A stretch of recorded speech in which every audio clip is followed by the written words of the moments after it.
Hey guys, and welcome back to Sugar Pills, your weekly dose of inspiration to elevate your mind, body, and soul. So if you haven't yet, be sure to subscribe to this podcast. It's available everywhere podcasts are available, on iTunes, Stitcher, Anchor, all of them. So be sure to subscribe, like, comment, and review. And if you find this podcast of value, be sure to share it. Let at least one or two people know about it and share it along so they can also elevate their mind, body, and soul. And yeah, don't forget to head over to Amazon.com and pick up the book, Sugar Pills, 10 Days to Awaken Your Inner Power. It's a really fun, interactive guide on how to stand in your power, stand in your truth, and create a tribe of people who want to help you elevate your vision and your purpose. And there will be links available in the show notes, but head on over to Amazon.com and be sure to pick it up. So let's dive into today's topic, which is how to boost your confidence when you are going into a meeting or a networking event or a working brunch. I know sometimes for me, even if I'm going into the audition room, I can get nervous and kind of get in my head and not have as much confidence as I want to have. I'm not really sure what to do. So I'm sure that if I feel that way, there are other people out there that feel that way. So I just wanted to quickly talk through 5 key things that you can do to boost your confidence when you are going to a networking event, going to an audition, going to a really important meeting, with collaborators, or just being out and about in your daily life and interacting with people who can help you elevate your business or your personal brand, and you can help as well. And then I have a really cool bonus tip at the end, so be sure to stay through the entire podcast to get the 5 tips and the bonus at the end. So my first tip to boost your confidence while networking, and you know, people can say networking sort of has like a negative connotation, like it's kind of sleazy, like we're networking. But to me, I look at it as cultivating relationships, and you're creating a network of people that you can be of service to each other. So the first thing I want to do is really just redefine how we look at networking, and don't think it's sleazy, don't think you're trying to sell something, but think that you are just exchanging value with other people. So it's cultivating relationships. So the first thing to do when you meet someone or you're in a meeting or an audition, I would just say it is to meditate and visualize prior to getting there how you want it to go. How do you want to feel in the room? What are you wearing? What are other people wearing and doing? What's the energy like? Really set the tone and the energy before you go into the meeting. See yourself smiling and being confident. See yourself connecting with people. See yourself shining bright and just being the best version of yourself and being a bright light of energy, because before you open your mouth, before you say anything, your energy is already there. People meet you energetically before you open your mouth. So if you go into the room feeling desperate and needy, like I have nothing to offer, like please hire me, please like me, please work with me, people feel that, and nobody wants to feel that desperate energy or vibe. But if you walk into the room feeling confident, I'm excited to share who I am and what I have to offer with these people so we can be collaborators. So there's an exchange of value that's totally different energetically. Then you become someone that people want to meet. Then you become someone people want to talk to. Then you become someone that people respect. So you want to go into the room feeling as if you were equals to these people and not less than, trying to get them to like you or hire you or work with you. The second thing to do is to make 3 tangible objectives that you want to get out of the event.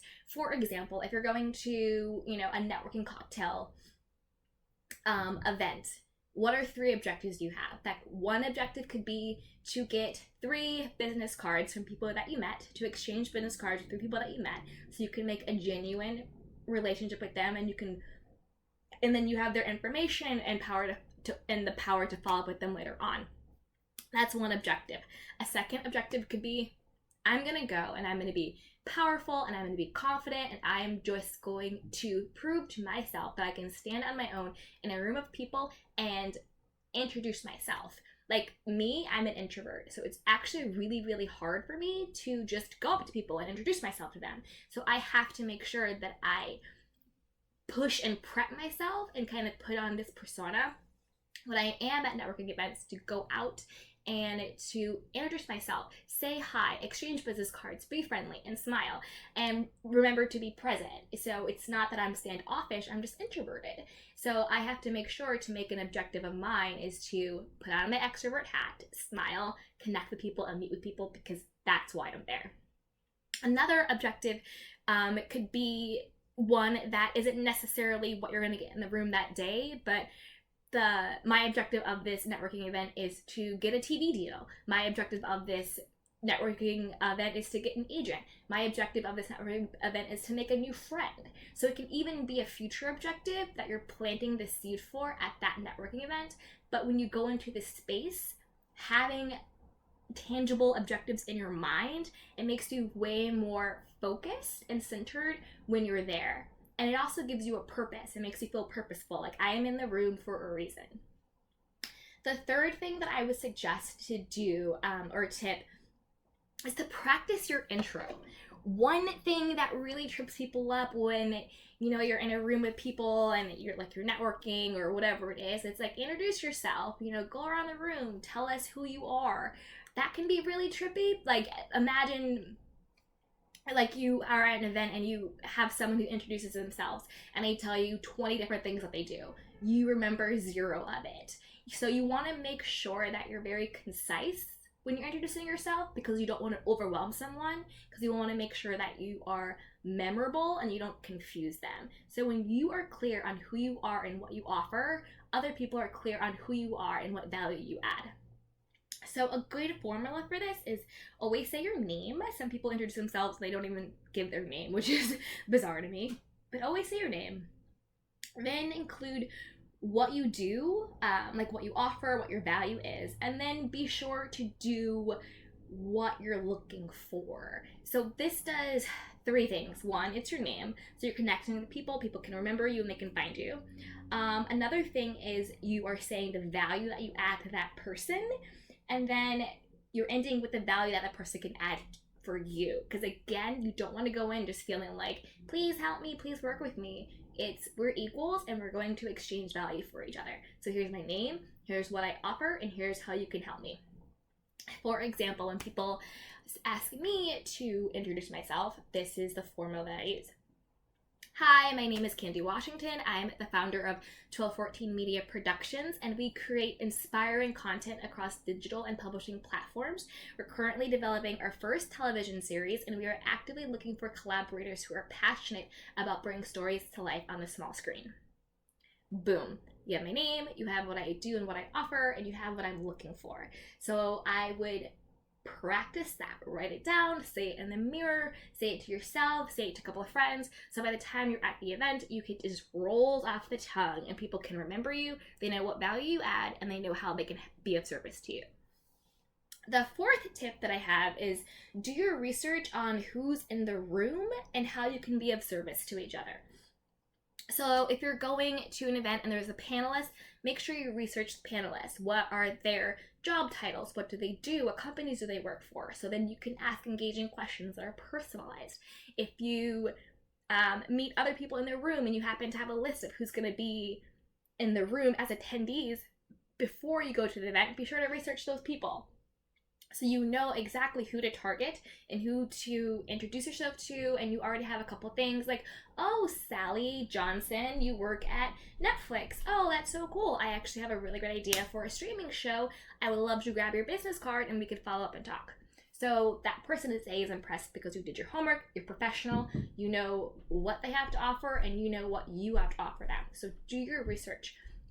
And again, that'll just make you feel way more confident because you are prepared and you have a purpose.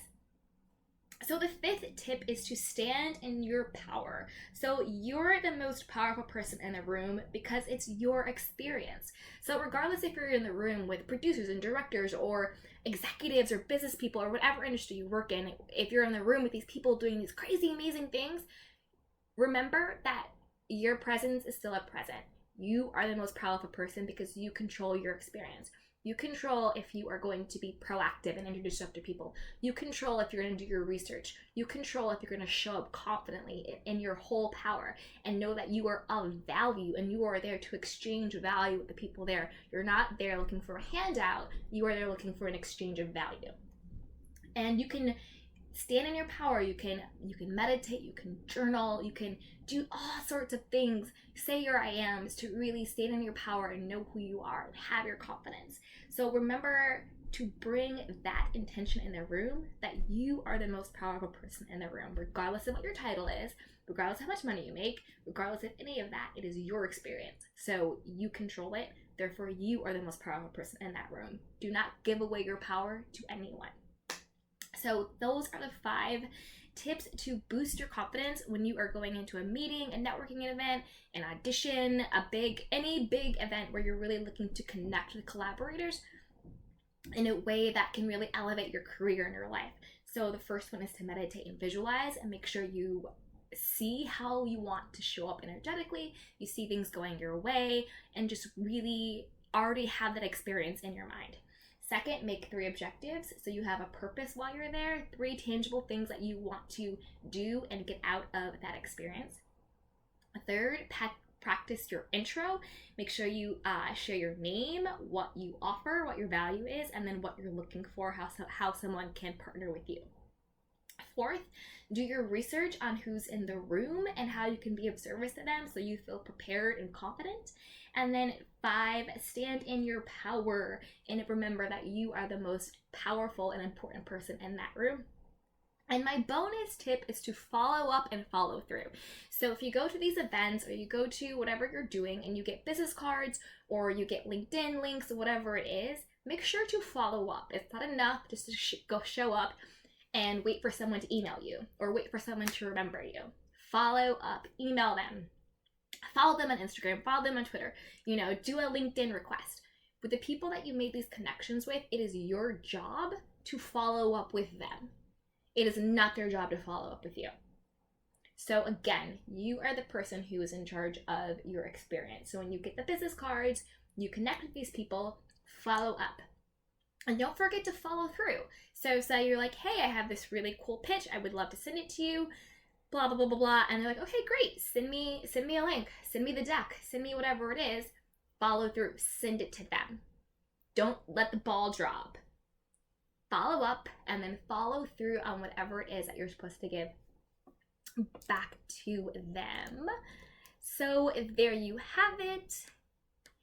That is the 5 ways to boost your confidence when you are networking and cultivating relationships. So be sure to subscribe to the podcast, like and review it, and be sure to share it with your friends and family that you think would find a value in it. And don't forget to pick up the book, Sugar Pills, 10 Days to Awaken Your Inner Power. That's available on Amazon and Amazon Kindle.